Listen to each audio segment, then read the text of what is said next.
Meus irmãos, sempre tem alguns pastores entre nós do interior do estado. Não sei se hoje vieram alguns. Pastor Daniel está entre nós. Pastor Luiz, de pé, por favor.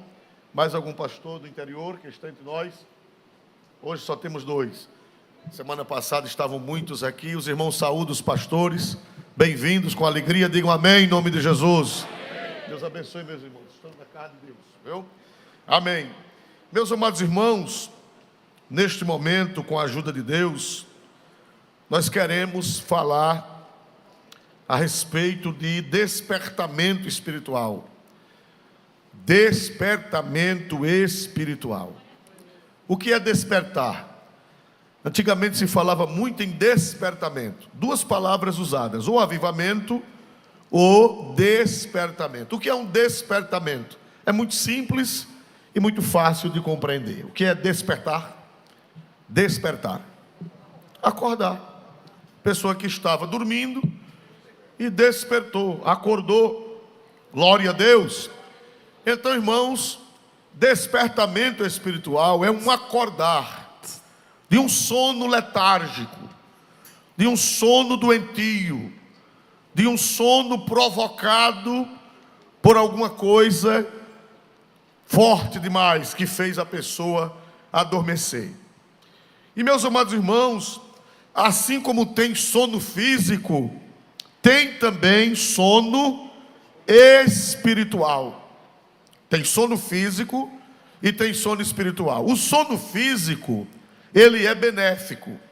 O sono físico é benéfico.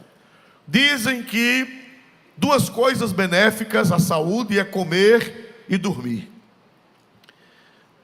Diz que se for preferir, é preferível que se durma a que se coma. Diz que dormir, segundo os que entendem, não é minha área. Se eu errar, os irmãos me perdoem, porque o pastor, ele não é Deus para ter todas as ciências no cérebro. Ele sabe de algumas coisas.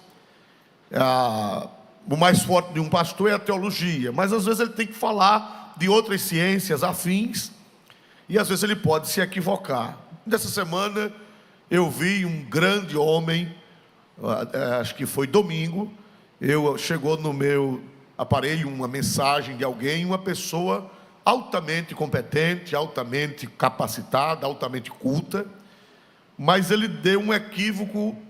Ele citou uma pessoa e citou outra pessoa com mais ou menos 300 anos de diferença.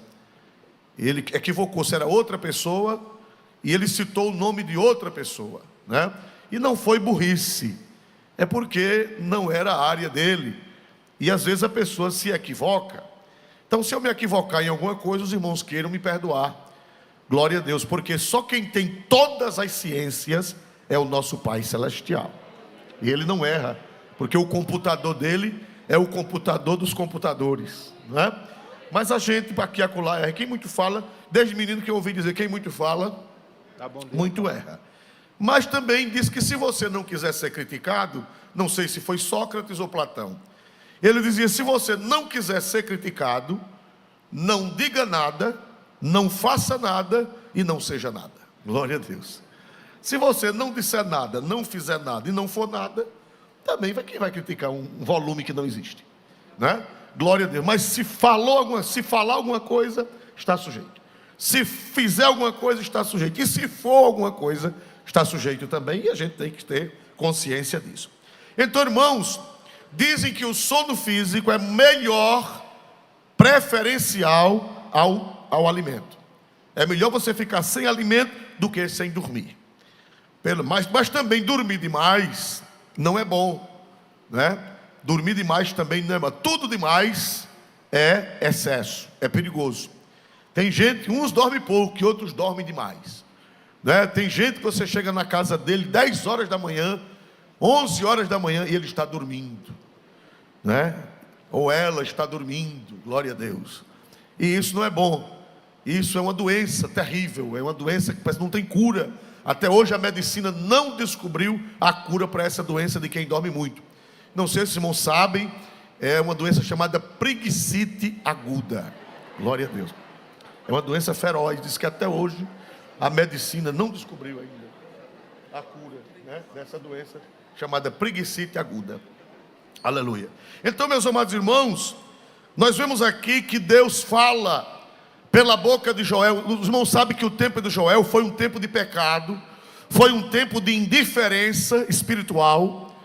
Joel viveu 800 anos, mais ou menos, antes de Cristo. É um dos primeiros profetas canônicos, é um dos primeiros. Tudo indica, os livros mais antigos dos profetas do Antigo Testamento é Oséias e Joel. São os dois mais antigos. Os dois livros mais velhos do Antigo Testamento em matéria de profetas, Joel e Oséias. São os profetas canônicos mais antigos. E ele usa uma palavra que ele diz que o povo de Israel estava ébrio. Estava ébrio. Despertai, ó ébrios. Se você ler de relance, você vai pensar que é bêbado de álcool, de vinho, de bebidas alcoólicas. Mas a linguagem do profeta é uma linguagem espiritual. Ele não está falando de bêbado no sentido literal. Ele está falando de bêbado no sentido que, igreja? Espiritual. Às vezes nós não estamos bêbados com bebida alcoólica, mas nós podemos estar bêbados no sentido espiritual. O bêbado, irmão, ele não percebe nada. O bêbado, a Bíblia diz que o bêbado apanha, está escrito em Provérbios, que o bêbado cai nos espinhos, o bêbado apanha, cai nas pedras e não sente. Só depois que passa o efeito do álcool é que ele sente as dores. Todo latanhado, todo ferido. O que foi? O que foi, bêbado? Foi você que estava bêbado. Jogaram você nos espinhos e você não sentiu. Jogaram você nas pedras e você não sentiu. Lhe deram uma mãozada no pé do ouvido e você não sentiu, né? O bêbado assim, ele não sente, porque a mente dele está fora, está desativada. O senso está desativado. E, meus amados irmãos, espiritualmente, a geração de Joel estava bêbada, estava desativada. Espiritualmente, eles não sentiam nada, e nem sentiam os males espirituais. A pior coisa do mundo, irmão, não é a frieza. A pior coisa do mundo não é a ausência de Deus. A pior coisa do mundo é você não sentir, é você não perceber. Como Sansão, vocês estão lembrados de Sansão? A Bíblia diz que os filisteus cortaram os seus cabelos no colo de Dalila, e a Bíblia diz que ele não sabia que o Espírito do Senhor havia o que, meus amados irmãos? Se retirado. Ele não sabia, porque ele tomou, ela deu uns pileques a ele, né? E ele ficou bêbado lá, ela o acariciou, e ele ficou lá, dormiu, e no sono veio o inimigo e cortou as 7 tranças dos seus cabelos. E a Bíblia diz, e ele nem sentiu, ele nem percebeu que o Espírito do Senhor se afastou dele. O pior é isso. O pior é você estar ébrio. O pior é você estar neutralizado. O pior é você perder a unção, perder a graça, perder o poder, perder a glória, perder a espiritualidade e nem perceber, porque está bêbado. Uma geração ébria, uma geração embriagada. Por isso que o profeta disse: escutai, ébrios, despertai, ébrios. Glória a Jesus. E a palavra do profeta ecoa hoje. A palavra do profeta hoje, ela brada neste Brasil. Nós estamos, irmãos, vivendo uma geração ébria. Uma geração ébria, uma geração insensível, uma geração que nem tem e nem sente falta. Nem tem nem sente falta. Quando eu me converti, quase todo culto de oração chegava um bilhetezinho no púlpito. Eram lidos os bilhetes, isso é antigo, os bilhetes de pedidos de oração. E ali o que é que acontecia, irmãos? No meio dos pedidos vinha assim: os irmãos orem para Jesus me batizar no Espírito Santo. Não sei se os irmãos lembram, os mais velhos. Quem é de 30, 40 anos. Hoje eu estou fazendo 39 anos. 39 anos que Deus me chamou para a obra. Hoje, 9 de fevereiro, está completando 39 anos que eu fui para a colônia Leopoldina, na bagagem do pastor Benedito Alves Nicásio. Ele me levou para me dedicar exclusivamente ao altar. Hoje, 9 de fevereiro, fazem 39 anos que nós chegamos ali naquela igreja, e ali o Senhor estendeu as suas santas e gloriosas mãos. Se tiver irmãos de Colônia Leopoldina assistindo este culto, hoje é uma data histórica para mim, talvez não para a igreja, mas para mim é uma data histórica, porque foi hoje o dia da posse do pastor Beni. Eu não era o pastor, eu fui dentro da mala do pastor. Glória a Deus, eu fui na bagagem, né? Foi lá onde tudo começou. Glória a Deus, ali em Colônia Leopoldina. E hoje, exatamente hoje, estão fazendo 39 anos. E a gente via muito isso. Via muito. Pedido para Jesus batizar. Hoje você não vê mais. Ninguém tem essa sede. Essa geração mais nova não vê significado, não vê motivo, não vê razão. Para quê? Qual o objetivo de ser batizado com o Espírito Santo? O que é que eu vou ganhar? O que é que vai dar na minha vida? Eu não tenho interesse. Às vezes não diz que não tem interesse, mas não precisa dizer, porque na realidade não tem mesmo. Não precisa dizer que não tem interesse, mas uma geração ébria, uma geração que dorme, uma geração insensível. Glória a Deus. Mas o profeta dá um grito nesta noite: despertai, despertai. Glória a Deus, irmãos amados. E vamos ver isso. Eu acho lindo o casamento do Antigo Testamento com o Novo. Irmãos, está uma heresia diabólica, dizendo que o Antigo Testamento é desprezível, que ninguém deve pregar no Antigo Testamento, que o Antigo Testamento é ultrapassado. Irmão, isso é uma heresia marcionita. Quem primeiro pregou essa heresia foram os saduceus. Os saduceus, você já viu na Bíblia a seita dos saduceus? Eles eram assim, eles só acreditavam no Pentateuco, eles nem acreditavam nos escritos, eles nem acreditavam nos salmos, eles não acreditavam nos provérbios, e eles não acreditavam nos profetas, nem nos livros históricos nem poéticos, eles só acreditavam no Pentateuco. Eram os saduceus. Passado isso, apareceu Marcião, que era um gnóstico do século II da igreja. Marcião, ele disse que só era inspirado o Evangelho de São Lucas, as cartas pastorais. Somente para ele só era inspirado Lucas, 1 Timóteo, 2 Timóteo e Tito. Segundo Marcião, ele excluiu todos os outros evangelhos e todas as outras epístolas. E hoje está se levantando os saduceus, os marcionitas, e hoje eu não sei quem são, os besteiristas. Glória a Jesus. Dizendo que o Antigo Testamento ninguém deve ler, ninguém deve pregar. Igreja, o primeiro século da igreja, ninguém conhecia Mateus, ninguém conhecia Marcos. O Evangelho de Marcos, o Evangelho de Lucas, o Evangelho de João já foram escritos muitos anos depois que Jesus subiu para o céu. Já no fim da vida de Mateus, ele escreveu o evangelho dele. Já no fim da vida de Marcos, ele escreveu o evangelho dele. Já no fim da vida de Lucas, ele escreveu o evangelho dele. E João, já perto do ano 100, foi que escreveu o evangelho de João. 96. No ano 96. E naqueles primeiros anos, o que era que a igreja primitiva pregava? Naqueles primeiros anos, quais eram os textos sagrados dos primeiros cristãos, dos apóstolos e dos primeiros cristãos, antes deles terem o Novo Testamento? Quais eram os textos? O Antigo Testamento. Pode pegar lá em Atos, pode pegar. O próprio Jesus, ele pregava baseado no Antigo Testamento. Quando perguntaram a Jesus sobre o casamento, ele disse: Moisés escreveu assim e assim e assim.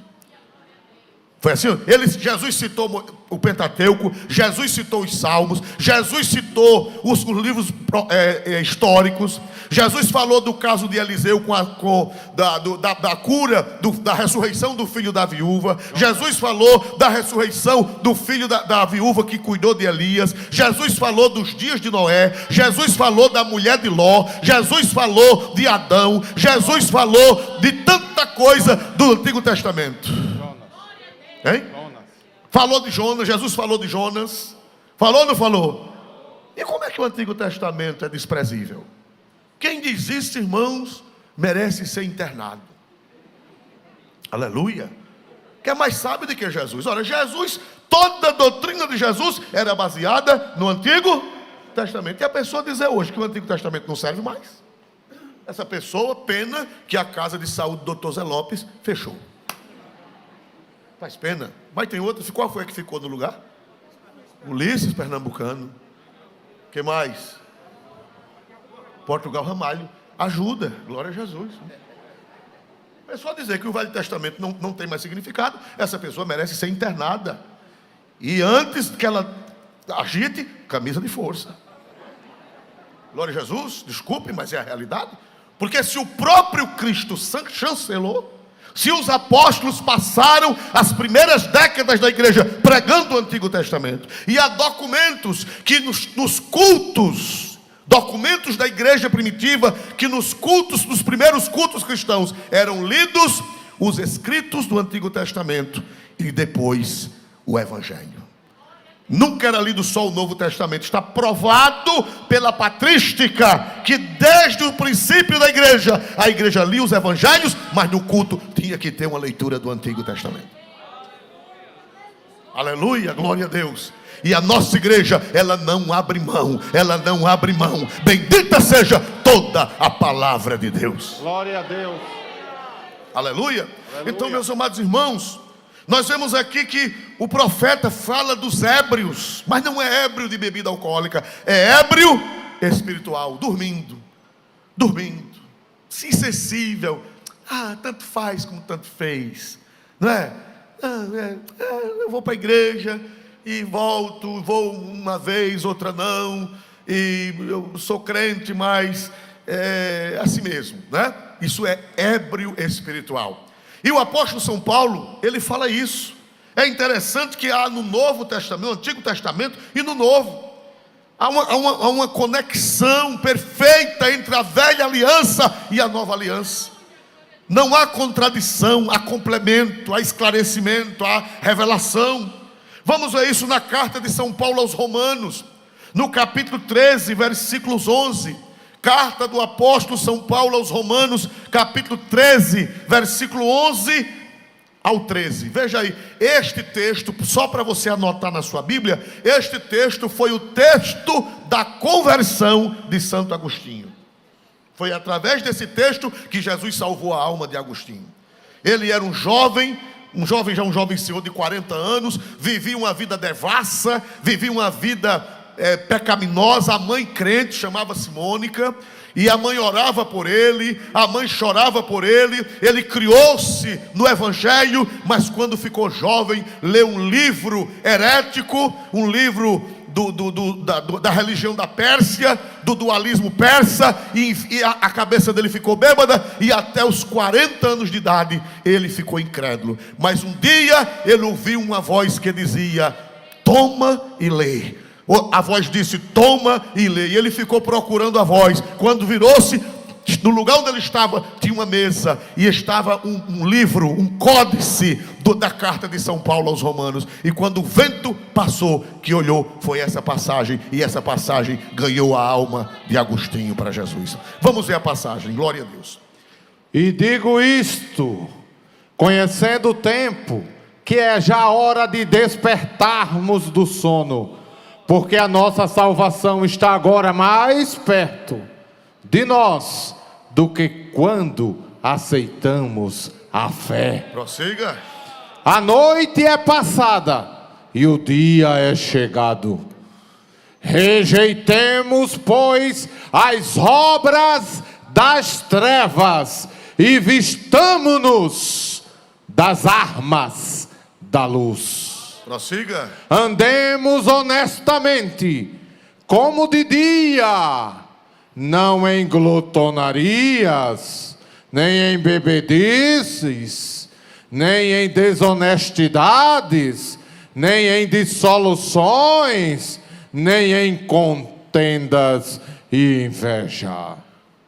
Mas revesti-vos do Senhor Jesus Cristo, e não tenhais cuidado da carne em suas concupiscências. Quem pode dizer amém em nome de Jesus, irmãos? Anote na sua Bíblia, texto da conversão de Santo Agostinho. No ano 386 da era cristã, ele lendo esse texto, ele se converteu, se tornou bispo, pastor, um homem dedicado, um homem que deixou uma herança. Depois de Paulo, foi quem mais deixou uma herança de escritura para a igreja. Não canônica, é claro, as escrituras dele não são canônicas, mas de grande valor da interpretação bíblica.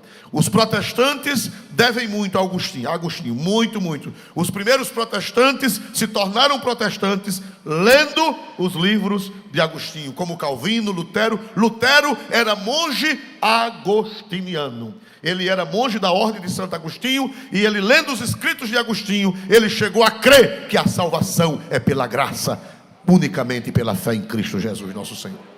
Então, irmãos amados, mas o que foi que Paulo escreveu? Veja que Joel escreveu e Paulo escreve: e digo isto conhecendo o tempo, que já é hora de que, meus amados irmãos? Despertarmos. De que, meus amados irmãos? Do sono. Porque a nossa salvação está agora mais perto de nós do que quando aceitamos o quê? Me diga uma coisa, de acordo com o contexto, este versículo é para os não crentes ou é para crente? De acordo com a carta, é para você e é para mim. Já é hora de despertarmos do sono, porque a nossa salvação está mais perto do que quando aceitamos a fé. Quer dizer que essa palavra de despertar não era para os incrédulos. É porque naquele tempo já tinha crente dormindo. Naquele tempo já tinha crente cochilando na vida espiritual. Naquele tempo apostólico ainda já tinha crente vacilando e envolvido com essas coisas. Andemos honestamente, diz o 13, né, irmão? Andemos honestamente. Já tinha crente desonesto naquela época. Crente enrolão é velho. Ele está falando com crente, ele não está falando com incrédulo, ele está falando com crente. Já tinha crente enrolão, irmão, que comprava e não pagava, dava golpe, dava facada. Não é verdade? Golpista, já tinha naquele tempo. Eles, irmãos, vamos andar honestamente, como de dia, e não em glutonaria. Glutonaria, irmão, é aquela pessoa que só vive de farra e come para morrer. Os romanos, sabe o que era que eles faziam? A glutonaria dos romanos, eles comiam tanto nos banquetes, que eles botavam o dedo na goela, para botar para fora, para comer mais. Pode ler Suetônio, pode ler os autores clássicos do mundo latino, você vai ver, eles comiam, quando não tinha mais condições, botavam o dedo na goela. Por sinal, diz que teve um que disse: olha, o que eu faço? Eu quero comer mais. Você bota o dedo na goela. Ele disse: se eu coubesse um dedo, eu botava uma banana. Depois o infeliz ainda queria botar mais uma banana na goela. Glória a Deus. Então, meus amados irmãos, a glutonaria é assim, a pessoa que come para morrer, só vive para comer. Orar, chamar para orar, não, mas chamar para uma farra. Porque tem farra de crente também, viu, irmão? Tem crente farrista, não é? Não bebe cachaça porque não pode, mas se pudesse bebia. Que gosta de uma farra, inventa uma farra, para orar, para jejuar, nem vê, né? Eu não estou falando que é pecado fazer um aniversário, não estou falando que é pecado comer uma galinha caipira, por sinal, se sentir de me chamar, glória a Jesus, né? Aleluia. Mas, irmãos amados, uma buchada, né? Essa semana me mandaram uma buchada que deu para comer 3 vezes, glória a Jesus, imagina o tamanho, né? Mas o glutão só dava para uma vez mesmo. Glória a Deus. Então, meus amados irmãos, nós vemos aqui que Paulo disse: irmãos, olha, não vamos nos envolver com isso, glutonarias, bebedeiras, desonestidades, nem dissoluções, nem contenda, nem inveja. Glória a Deus, dissoluções, né? Contendas, inveja, já tinha tudo isso na igreja naquela época. E as pessoas que estão envolvidas com isso, elas estão o que, irmãos? Espiritualmente, elas estão dormindo. Bêbadas, elas estão dormindo. Aleluia, aleluia, glória a Deus. Meus amados irmãos, veja que Paulo, ele combina com Joel. Olha que coisa linda. Paulo diz a mesma coisa que Joel falou 800 anos antes: desperta, ébrios, vocês que estão bêbados, acordem, porque Deus quer fazer maravilha no meio de vocês.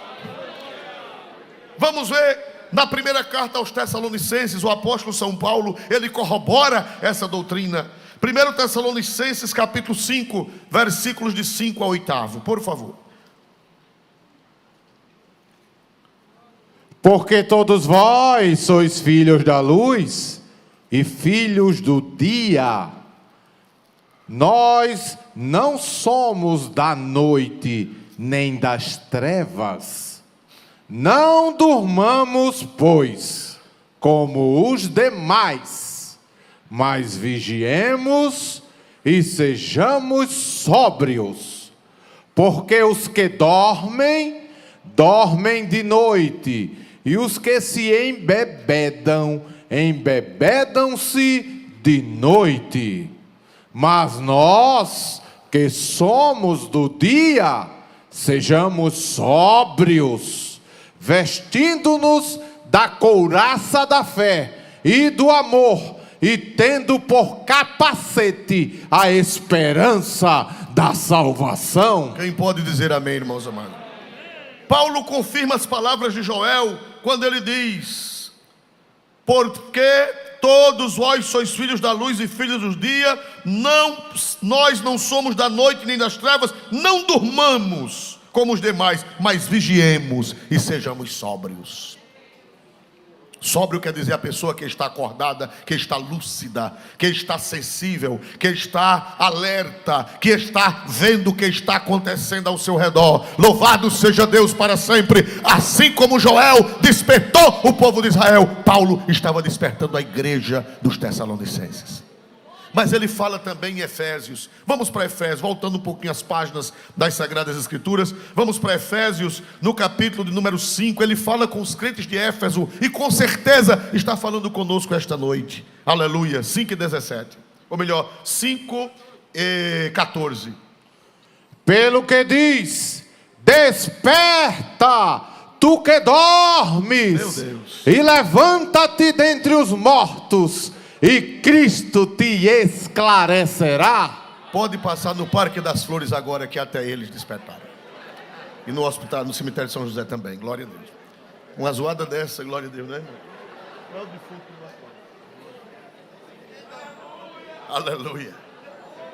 Vamos ter um grande avivamento. Uma trombeta dessa tocando, irmão, glória a Deus. Grande espetáculo. É tocar a trombeta em Sião, glória a Deus, né? Amém, meus irmãos? Irmãos, estão vendo? Paulo diz: desperta, tu que dormes.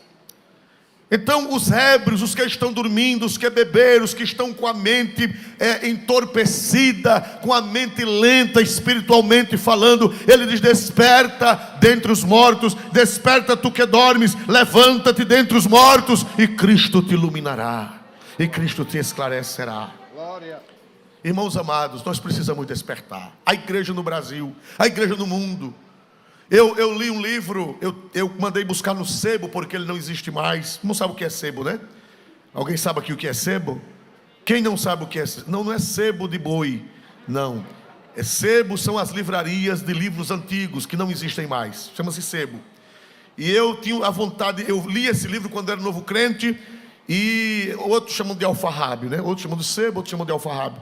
E eu mandei a minha filha mexer na internet, e ela mexeu e achou esse livro, eu mandei buscar, sobre o testemunho dos séculos de Emílio Conde. Irmão, é uma riqueza, dá vontade de chorar, a gente fica com vergonha. Esse livro conta o que Deus fez no passado, os avivamentos, os despertamentos na França. A gente olha hoje a França, meu Deus, na Alemanha, a gente olha hoje a Alemanha, parece que nunca teve fogo pentecostal, mas já teve. A França teve fogo pentecostal, o Egito muçulmano teve fogo pentecostal. Aleluia. A China, que hoje é comunista, teve fogo. Ele conta vários testemunhos de milagres, de curas, de coisas maravilhosas, de batismos com o Espírito Santo na China. Meus amados irmãos, na Itália, ele conta, o Emílio Conde, ele faz um apanhado de muitas coisas de Deus, e a gente chora, meu Deus, o que é que está faltando? Quando a gente lê Gunnar Wingre, o Diário do Pioneiro, eu já li aquele livro várias vezes, e nunca li sem chorar. Sempre tem uma hora que as lágrimas saltam dos olhos, e a gente fica com vergonha. Meu Deus, o que é que está acontecendo? Será que Deus mudou? Será que Deus não opera mais? Mas não é Deus que não opera, somos nós que estamos dormindo. Glória. Aleluia. Glória ao nome santo de Jesus. Aleluia. Mas Paulo, ele diz: desperta, tu que dormes.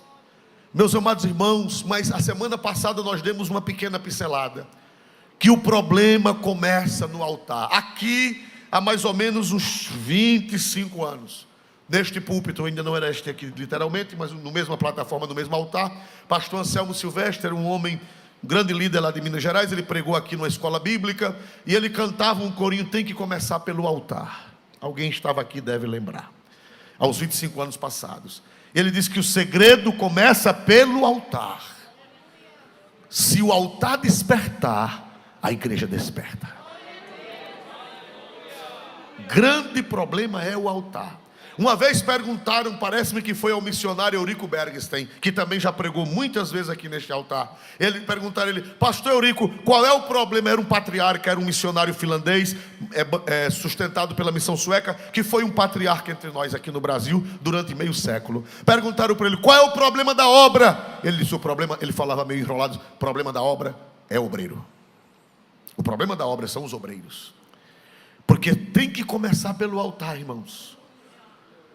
Essa igreja está fria, esse povo está frio. Irmão, se o pastor esquentar, esquenta a igreja. Se o pastor despertar, desperta a igreja. Quando eu prego que o culto é frio, eu digo diante de Deus. Tem gente que diz assim, tem um irmão, eu conheci um irmão pregador, o pastor está aqui, conheceu também. Toda vez que ele ia pregar que a igreja não respondia, que Jesus não fazia nada, quando terminava o culto ele fazia: essa igreja está pesada, essa igreja está pesada, essa igreja está pesada. Quem está pesado é ele. Eu não digo que a igreja está pesada. Se não houve efeito, eu não vou culpar a igreja. Eu vou culpar a mim mesmo. Não vou culpar a igreja. Não, esse povo não presta, esse povo não ora, esse povo não busca, essa igreja está pesada. Não. Porque se eu estiver incendiado, eu vou incendiar quem estiver perto de mim. O culpado sou eu. O culpado somos nós. Glória a Deus nas alturas dos céus. Olha como a igreja gosta, glória a Jesus.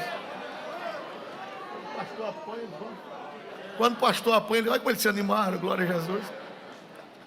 Mas o pau que dá em Chico, bate em Francisco também. Cuidado, já vai chegar o de vocês. Mas essa é a realidade, irmãos. Tem que começar pelo altar.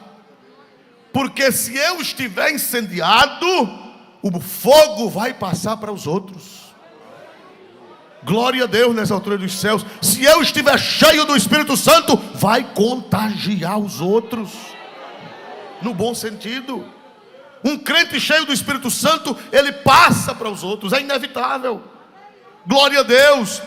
Um homem pode incendiar o mundo, um homem só pode incendiar o mundo todo. Glória a Deus. Eu falei a semana passada, em rápidas palavras, ou a semana atrasada, que o grande problema dos dias de Jeremias não era o povo, eram os sacerdotes. Vamos só dar um relancezinho. Capítulo 2 de Jeremias, versículo 8. Ali aquilo me choca, aquilo me machuca, porque nós somos, todo crente é sacerdote, mas o sacerdócio geral dos crentes não tira o sacerdócio ordenado, o sacerdócio ministerial. Todos são sacerdotes, mas os pastores, eles são sacerdotes por excelência, tirados do meio do povo. Vamos lá, por favor, Jeremias 2:8, por gentileza. Os sacerdotes não disseram: onde está o Senhor? E os que tratavam da lei não me conheceram. E os pastores prevaricaram contra mim. Tá bom até aí. Já não dê mais não, tá bom. Volta o texto, por favor, na tela. Glória a Deus. Na tela. Os sacerdotes não disseram. Vamos tirar essa palavra disseram, vamos pedir licença ao Espírito Santo e dizer: não perguntaram. E os sacerdotes não perguntaram: onde está o Senhor? E os que tratavam da lei não me conheceram. E os profetas, os pastores, prevaricaram contra mim. Qual era o grande problema dos dias de Jeremias? O povo estava todo atrapalhado, mas a preocupação de Deus não era só com o povo, era com os sacerdotes. Deus foi embora, a glória de Deus desapareceu e eles nem perguntaram. Quer dizer, eles não estavam interessados. Eles nem perguntaram: onde está o Senhor? Cadê o Senhor? Cadê a glória de Deus? Irmão, estar vazio da glória é tragédia, e não sentir saudade é mais tragédia. O problema não é estar vazio, o problema é estar ébrio. O ébrio sente se está com fome ou não. O ébrio sente, o bêbado sente? Sim ou não? Ele pode estar com a barriga colada no espinhaço, mas se ele estiver bêbado, ele não sabe se comeu ou se não comeu. Ele não sente fome, porque o senso dele está turbado, o senso dele está anestesiado. E os pastores dos dias de Jeremias, eles nem perguntavam: cadê o Senhor? Cadê as suas obras? Cadê os seus milagres? Cadê as conversões dramáticas? Cadê os batismos no Espírito Santo? Cadê as curas divinas? Cadê os dons espirituais? Cadê as manifestações? Eles nem perguntavam, eles nem sentiam falta, eles nem tinham saudade. Aleluia. O avivamento começa quando a gente começa a ter saudade da glória de Deus. Aleluia, aleluia.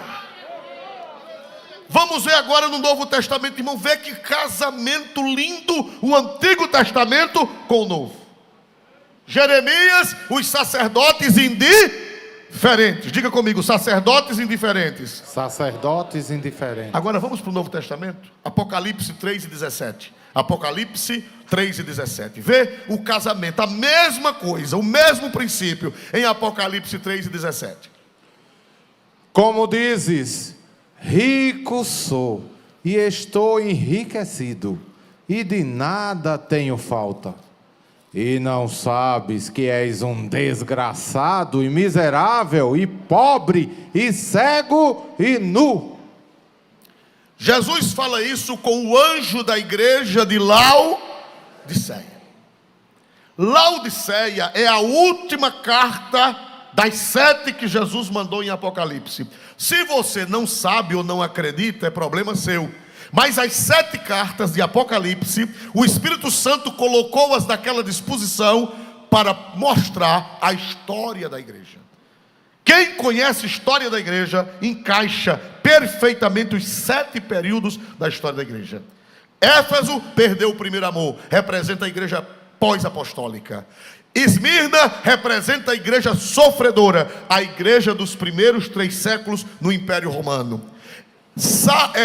Sardes representa, deixe-me ver aqui, Sardes, depois da igreja, vem Pérgamo. Pérgamo representa o casamento da igreja com o mundo no Império Romano, quando Constantino deu liberdade aos cristãos. Depois vem a igreja de Tiatira. Jezabel ensinando heresias na igreja, representa a Idade Média, que vai do século VI ao século XVI. Depois vem a igreja de Sardes. Tens aí algumas pessoas vestidas de branco, representa a reforma protestante da igreja.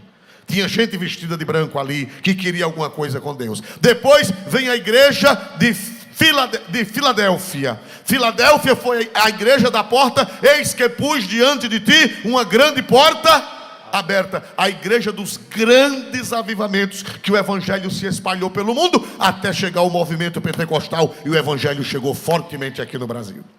E no mundo inteiro. Depois vem a igreja de Lau. Nem és frio nem quente, é a última igreja. Jesus, quando fala para Laodiceia, ele diz: isto diz o amém. Amém é quando termina a liturgia. Amém é quando termina a pregação. Amém é quando termina o cântico. Vê que em Apocalipse, na igreja de Laodiceia, Jesus disse: isto diz o amém. A igreja de Laodiceia é a última, é a igreja morna. É a igreja que tem um pouco de quintura e misturado com a frieza e deu mornidão. São os dias que nós estamos vivendo, irmãos. É o dia da mornidão, são os dias da mornidão. Igreja de Laodiceia. Aí o Senhor manda a carta ao anjo. Quem é o anjo? A igreja doutrinada. O anjo ali é um ser espiritual. É Miguel, é Gabriel. Quem é aquele anjo que Jesus diz? O anjo da igreja tal, o anjo da igreja tal. Quem é aquele anjo? É o pastor responsável por aquela igreja. Porque a palavra anjo no grego é angelos, que quer dizer mensageiro. E no hebraico é malak, que quer dizer mensageiro também. Então o anjo pode ser um ser espiritual ou pode ser um homem. Significa que ele é o mensageiro. ao anjo da igreja de Laodiceia. Aí fala, quando chega no versículo 17, ele diz uma coisa triste para ele. Como dizes, o quê? Rico sou. E estou o quê, irmão? Enriquecido. E o que mais, irmão? Nada me fala. Pronto. Por que Jesus disse isso justamente ao anjo de Laodiceia? Laodiceia representa a prosperidade dos últimos dias. O que foi que mais se pregou nos últimos 30 anos? Teologia de quê, irmãos? Prosperidade. Da prosperidade. Inclusive, muita gente no nosso meio embebedou-se com isso. Porque a teologia da prosperidade não é uma igreja. A teologia da prosperidade é um movimento, é um vento de doutrina. E o vento, ele não respeita limites. O vento não respeita casa de ninguém. A porta estiver aberta, o vento entra. Por isso que Paulo disse que nós não nos devemos deixar levar por ventos de doutrina. Os ventos de doutrina, eles invadem. E eles invadiram muitas igrejas. Tem igreja hoje com o nome de Assembleia de Deus que não tem nada de Assembleia de Deus. É uma igreja neopentecostal. É uma igreja da teologia da prosperidade. E interessante que Laodiceia é uma igreja da prosperidade. Laodiceia, que é a última igreja, é uma igreja da prosperidade. Por quê? Leia por favor, pastor Múcio, o versículo. Veja que o Espírito Santo acertou na mosca. Veja aí por favor. Como dizes, rico sou e estou enriquecido e de nada tenho falta. Mas essa riqueza que o anjo da igreja de Laodiceia está falando, é riqueza espiritual ou material? Me ajude a pregar. Material. Espiritual ou material? Vou provar para vocês porque é material. Laodiceia, irmãos, eu anotei aqui hoje, eu fiz uma pesquisa. Laodiceia, ela ficava em uma importante encruzilhada na Ásia Menor, que dava para todos os lugares, inclusive era passagem da Ásia para o porto de Éfeso. Todo o comércio da Ásia passava por Laodiceia. Os irmãos sabem que quando todo o comércio passa por uma cidade, aquela cidade fica bem de vida. Os irmãos sabem que quando tira a pista de uma cidade, quando tira a pista que passa os caminhões, que passa os carros, que passa os ônibus, quando tira a pista da cidade, o que é que acontece com aquela cidade? Ela morre. Aconteceu no nosso estado, algumas cidades morreram porque tiraram as pistas e prejudicou a cidade. Em Laodiceia, Laodiceia era o eixo por onde passava todo o progresso da Ásia Menor, hoje Turquia. Laodiceia era terra de dinheiro e era cidade de centro bancário. Lá se trocava moedas, lá se tinha juros, lá se tinha ágio, lá tinha vários bancos ou vários banqueiros em Laodiceia. Então a cidade corria dinheiro. A cidade de Laodiceia, ela ficava no vale do rio Lico, que era afluente do rio Meandro. Meus irmãos, um vale próspero, um vale fértil, era como se fosse a Petrolina de hoje, onde tinha todo tipo de fruta, todo tipo de cereal, todo tipo de irrigação. Laodiceia era uma cidade altamente agrícola, porque ela ficava no vale do rio Lico. Ali era uma plantação, era como se fosse a Petrolina de hoje, ou Santa Maria da Boa Vista, onde a prosperidade chegou através das águas da irrigação do rio São Francisco. Laodiceia produzia um pó medicinal chamado pó frígio, que era um colírio que curava de várias enfermidades da visão. Então lá tinha produção de um colírio chamado pó frígio. Por isso que Jesus disse: aconselho-te que de mim compre o quê? Colírio. Porque lá a história prova que havia uma indústria farmacêutica de vender colírio. Irmão, veja só, estrada era centro de estradas, era altamente comercial, tinha grandes empreendimentos agrícolas, era fábrica de colírio e produzia a lã negra. Tinha uma indústria têxtil que produzia lã negra, que era uma lã altamente procurada e cara. Quem queria morar em Laodiceia? Até eu. Glória a Deus. Cidade próspera, cidade rica. E a igreja dali, quando a cidade é próspera, o que é que acontece com a igreja? ela também é próspera. Todo mundo tem emprego, todo mundo tem dinheiro, todo mundo paga dízimo gordo, todo mundo paga, tem oferta boa. Para construir as coisas é com a maior facilidade. Tem igreja por aí afora, irmão, que tem irmão que quando o pastor faz uma campanha, ele sozinho dá 50 mil. Você anda pelo mundo afora, sabe disso. Igreja rica, igreja de grandes centros comerciais, onde tem empresários, onde tem gente boa de bolso. E olha, pastor, eu vou dar 50, outro diz eu vou dar 100, outro diz eu vou dar 10, 20. É coisa pequena, porque o povo trabalha, o povo tem dinheiro. E a igreja, consequentemente, a igreja é próspera. Era o caso da igreja de Laodiceia. Ela era próspera. Era uma igreja diferente de Esmirna. Era uma igreja diferente de Filadélfia. Era uma igreja diferente de Sardo, que eram cidades pequenas e pobres. Aí o anjo da igreja de Laodiceia disse: homem, rico sou, e estou enriquecido, e de nada tenho falta. O Senhor Jesus está dizendo que perto da sua vinda seria uma época de prosperidade. Glória a Deus. E a prosperidade traz sonolência espiritual. Quando o povo vai para a igreja, não para aprender a ser santo, muitos lugares, hoje a teologia da prosperidade está em decadência. E a pandemia veio dar uma cacetada mortal na teologia da prosperidade. Mas o que é que acontece? Quando aquelas igrejas estavam cheias, não era de gente para aprender a servir a Deus, não era de gente para adorar a Deus, não era de gente para se consagrar a Deus, era de gente atrás de prosperidade. Aleluia. Aleluia. E Deus não aceita que ninguém procure Ele atrás de prosperidade. Ele procura adoradores que o adorem em espírito e em verdade. Aleluia. Deus não aceita. Se você vai para a igreja, eu vou para a igreja hoje porque eu preciso de uma bênção. Eu vou para a igreja hoje porque eu preciso do emprego. Eu vou para a igreja hoje porque eu preciso de arrumar um marido. As igrejas da prosperidade prometem até marido. Meu irmão, esse culto é vão. A gente vem para a igreja não é para buscar, a gente vem para trazer a adoração em espírito e em verdade. Aleluia, aleluia. E o anjo da igreja de Laodiceia estava no bem bom. Talvez tinha uma carruagem bonita na porta da igreja. Talvez tinha uma túnica bonita, porque naquele tempo não usava paletó. Era uma túnica, quem sabe, de seda, né? Que uma irmã deu, um irmão deu. Uma túnica de seda, uma carruagem, quem sabe, folheada a ouro. Glória a Deus, uma casa pastoral boa. Louvado seja Deus. E ele disse: eu estou rico.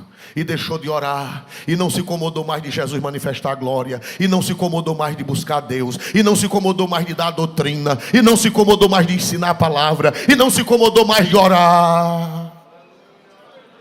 Aí o Senhor disse: meu filho, você é um desgraçado, você é um miserável, você é um pobre, e você é um nu. E um cego. Cego também.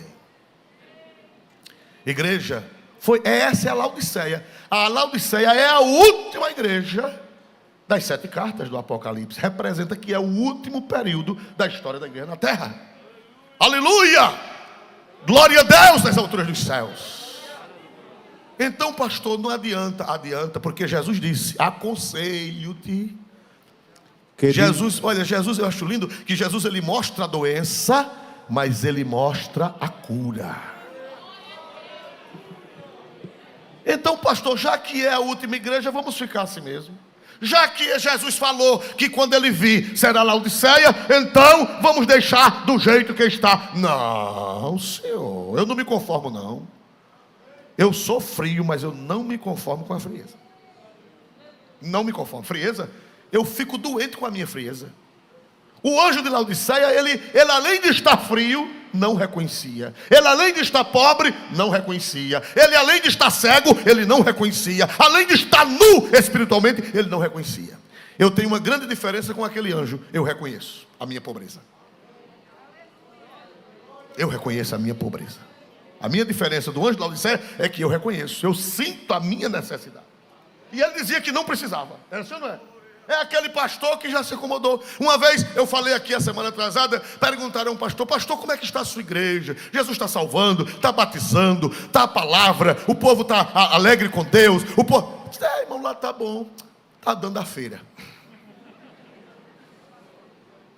Pronto, o anjo de Laodiceia deu a feira.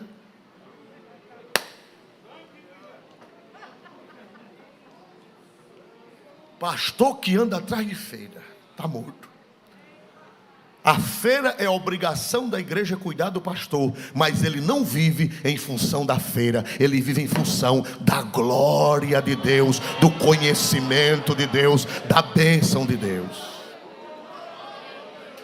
Aleluia, aleluia, aleluia, glória a Deus. Meus amados irmãos, mas Jesus disse o que? Por favor, para nós concluirmos aqui, para partirmos para outro lado. Foi que Jesus disse para a igreja de Laodiceia, ao anjo da igreja e a todos nós: aconselho-te que de mim compres ouro provado no fogo, para que te enriqueças, e vestidos brancos, para que te vistas, e não apareça a vergonha da tua nudez, e que unjas os teus olhos com colírio, para que vejas. Tudo que tinha em Laodiceia materialmente, Jesus falou espiritualmente. Lá tinha colírio, tinha o pó frígio. Chega um dicionário, procure Laodiceia. Procure para você achar tudo isso que eu disse aqui. Chegar em casa, quem tem dicionário, quem não procura na internet, mas eu procurei hoje num dicionário que eu ganhei de presente, uma coisa linda, que tem muita riqueza. Então, lá tinha roupa de lã negra. Jesus disse: de mim eu não dou roupa de lã negra, eu dou veste branca. Lá tinha o pó frígio, que era o colírio. Jesus disse: eu não quero que você se unja com o colírio da de Laodiceia, eu quero que você se unja com o colírio da graça que eu tenho para colocar nos seus olhos. Lá tinha dinheiro, lá tinha muito ouro em Laodiceia. Jesus disse: de mim compre ouro provado no fogo, para que te enriqueça. Aleluia. Irmãos, eu ainda peguei a rebarba, vamos usar a linguagem alagoanesa, eu peguei a rebarba de Filadélfia, estou na era de Laodiceia, mas eu não me conformo. Jesus disse: aconselho-te. Para nós que estamos na era de Laodiceia, Jesus disse: não fique assim não, eu lhe aconselho que você não aceite isso. Eu lhe aconselho que você não vá na onda dos outros. Eu lhe aconselho que você compre de mim ouro, compre de mim veste branca, compre de mim colírio. Não se conforme. Eu quero ver a mão de quem não vai se conformar. Quem não vai se conformar com a era de Laodiceia, levante a mão e dê um glória para Deus mais forte nesta noite. Glória! É Laodiceia, mas não se conforme. Compre. Por que Jesus disse compre? Porque existe um preço. Tem preço, é oração, é jejum, é leitura da Bíblia, é renúncia. Aleluia! É caro. Compre. Diga: eu vou tirar essa semana para jejuar, para Jesus batizar com o Espírito Santo. Eu vou tirar um dia na semana para jejuar, para Jesus batizar com o Espírito Santo. É comprando. É comprando, é o preço. Tem que jejuar, tem que orar, tem que ler a palavra, tem que pagar o preço. Tem que renunciar. Glória a Deus. Renuncie. Pastor, o que é que eu vou renunciar? Olha, diga: hoje eu vou jejuar o celular. Hoje. Infeliz das costelas ocas. Eu vou te botar hoje debaixo da cama. Só vou te ver amanhã. É jejum? É jejum. Jejum não é só jejum de barriga. Jejum é abstinência. É você abster-se de alguma coisa que lhe dá prazer. Aleluia. Jesus, hoje eu vou passar o dia todo sem olhar para esse infeliz, para pedir ao Senhor para me batizar com o Espírito Santo e com fogo. Jesus, eu vou passar o dia hoje sem esse infeliz, para pedir para o Senhor renovar meu ministério. E junto com esse jejum de celular, eu vou jejuar a barriga. Hoje eu não vou querer mulher. Bote esse cuscuz para lá, bote esse charque para lá, bote esse queijo para lá, porque hoje eu vou jejuar para Jesus renovar meu ministério.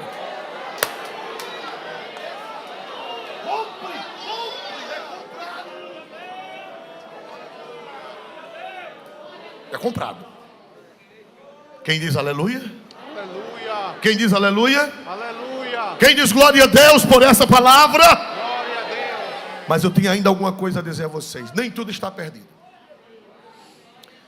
As crises da igreja não significa que tudo está perdido. Não, não. A igreja já passou por muitas crises. Muitas crises, muitas crises. Essa é mais uma. Mas o Senhor, Ele prometeu: estou convosco todos os dias. Até quando? Até quando? A consumação dos séculos. Nos dias de Eli, olhe para cá, nos dias de Eli, eram dias de avivamento? Sim ou não? Sim ou não? Não, pelo amor de Deus, desmantelo sobre desmantelo. A gente fala muito mal de Eli. Eli não ligava para nada. Eli era um velho cego, era um velho gordo, pesado, sentado, inútil. Eli deixou os filhos fazer o que quiser. Mas Eli tinha uma virtude. Com toda a deficiência de Eli, ele era preocupado com a glória de Deus. Com toda a desgraça dele. Você precisa ler a Bíblia. Não é bom falar mal do povo sem saber a história completa. Você vê que quando Eli soube que Israel perdeu a guerra, ele estava com 98 anos, sentado, pesado, cego, inoperante. Mas quando ele soube que Israel perdeu a guerra, foi o que ele fez. Vamos ver 1 Samuel capítulo 4, versículos 17 e 18. 1 Samuel capítulo 4, versículos 17 e 18. Então respondeu o que trazia as novas e disse: Israel fugiu de diante dos filisteus. Para aí um pouquinho. Esse foi o mensageiro. Houve uma guerra, levaram o quê? Quem lembra o que foi que eles levaram para a guerra, tentando ganhar a guerra? Levaram a arma. Quando veio o mensageiro, Eli sentado, Eli na porta do tabernáculo, pesadão, gordão, cego, inoperante, sem poder fazer mais nada, mas ele amava a glória de Deus, ele amava a arca. Chegou a notícia: olhe, Israel fugiu diante dos filisteus. Quer dizer, perdeu o quê? A guerra. O velho ficou lá, escutou bem. Segundo, e houve também grande destroço entre o povo. Para aí. Houve grande destroço, quer dizer que morreu pouca gente ou morreu muita gente? Primeiro, o povo perdeu a guerra. Segundo, houve grande destroço, morreu muita gente. Agora a terceira notícia. Prossiga. E demais disto, também teus 2 filhos, Ofni e Finéias, morreram. Para aí.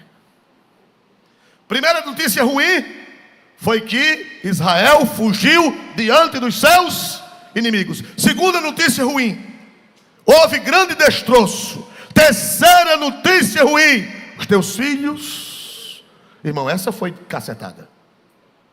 Porque o filho, por mais desmantelado que seja, ninguém quer que morra. Mas o velho ficou sentado, ficou fortão. Israel fugiu, o velho aguentou. Israel teve grande destroço, o velho aguentou. Teus 2 filhos, Ofni e Finéias, morreram, o velho aguentou. Agora a quarta notícia. E a arca de Deus é tomada. Agora continue. E sucedeu que, fazendo o mensageiro menção de que a arca de Deus era tomada, Eli caiu da cadeira para trás. Para aí. Vocês estão entendendo a palavra de Deus? O que o Espírito Santo mandou escrever? Qual era a maior preocupação do velho? De acordo com este texto sagrado. Quer dizer, com todo o desmantelo, pastores, vocês tenham cuidado quando forem falar de Eli. Porque o velho tinha uma vantagem. Ele amava Deus. Ele amava a arca, porque em cima da arca estava o quê? A glória. Vê que quando falou que Israel fugiu, o velho não sentiu nada. Quando falou que houve grande destroço, o velho não sentiu nada. Quando falou que os filhos morreram, o velho não sentiu nada. Mas quando disseram, a arca foi tomada, aí a Bíblia diz, veja aí, e sucedeu, 18. E sucedeu que, fazendo ele menção da arca de Deus, Eli caiu da cadeira para trás, da banda da porta, e quebrou-se-lhe o pescoço e morreu. O velho desmaiou. Não foi com a notícia da perca da guerra. Não foi com a notícia do número de mortos. Não foi com a notícia da morte dos filhos. O velho desmaiou e caiu e quebrou o pescoço quando soube que a arca foi tomada. Quer dizer que o velho, com todas as suas deficiências, mas ele era crente. Ele era preocupado com a presença de Deus. Aleluia. O que tem muita gente que não está nem aí, está preocupado com os filhos, está preocupado com a família, está preocupado com o status, está preocupado com tudo, menos com a glória de Deus.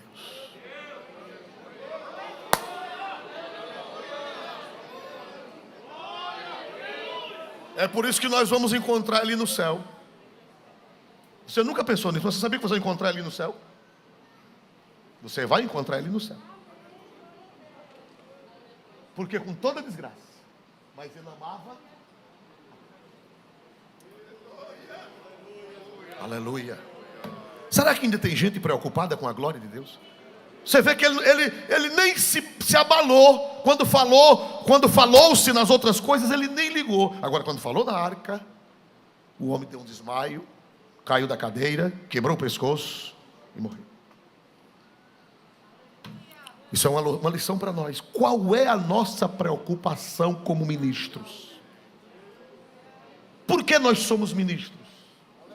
Qual o interesse de sermos ministros, de sermos sacerdotes de Deus? Qual o interesse? Se ele fosse interessado na glória dele, quando falou que perdeu a guerra, ele tinha morrido, porque era uma desonra para ele. Se ele fosse interessado somente no povo, ele teria desmaiado. Se ele fosse interessado somente na família, ele teria desmaiado. Mas ele não desmaiou com nada disso. Ele só desmaiou quando se falou na glória. Para encerrar, eu vou pedir 5 minutos a vocês. Tinha outra pessoa que você nem imagina, mas que amava a Deus e amava a glória de Deus. Sabe quem era? A nora de Eli. Uma mulher que nós não sabemos o nome, mas era crente. Casada com um sacerdote desviado, casada com um sacerdote pecador, casada com um sacerdote prostituto, mas era crente. Sabe por quê? Vamos ver para encerrar. Preocupada. 1 Samuel 4, 19 a 20. Para encerrar. E estando sua nora, a mulher de Finéias, grávida. Para aí, ela era mulher de quem? Foi fraco, para encerrar, vamos encerrar. Não vai 5 minutos. Ela era mulher de quem?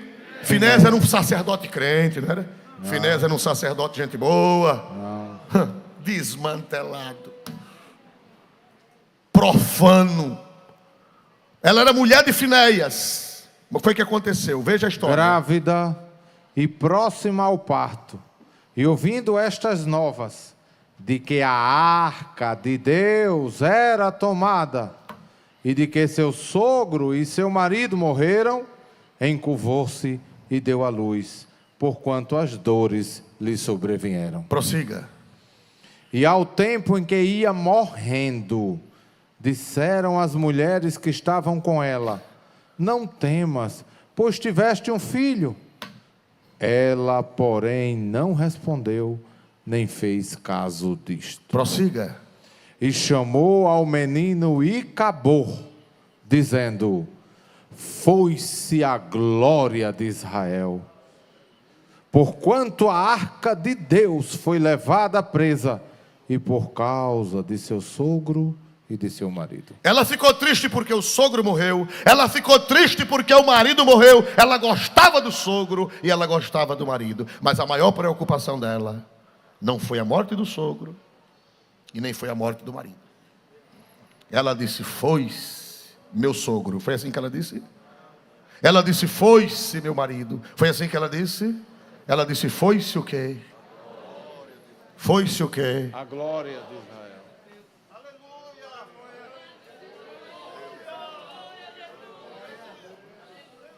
Vamos ficar de pé.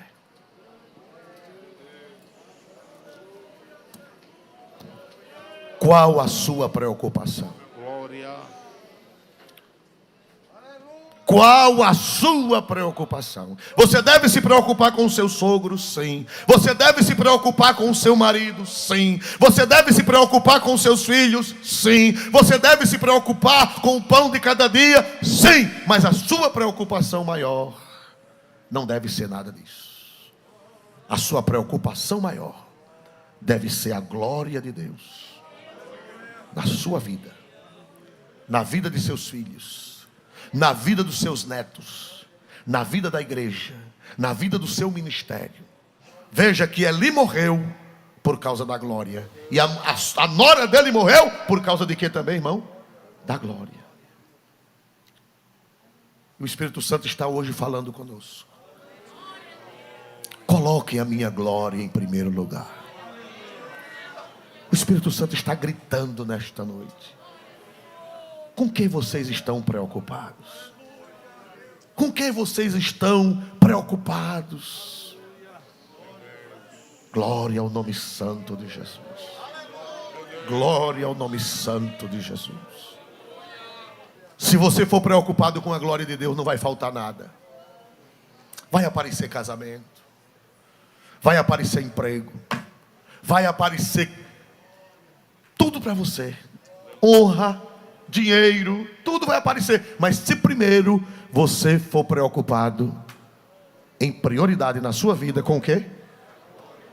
Preocupe de ser cheio do Espírito Santo. Se preocupe de ser ungido, de ser batizado com o Espírito Santo. Se preocupe de ser usado nas mãos do Espírito Santo. Tem aquele hino que diz: me mostra a tua glória. Eu creio que na próxima pregação que a gente for fazer, vai ser sobre Moisés. A preocupação de Moisés. Foi que Moisés pediu? Mostra-me. Mostra-me. Mostra-me. Mostra-me. Pastor, por que era que Moisés era tão usado? Porque o interesse dele era a glória. De quem?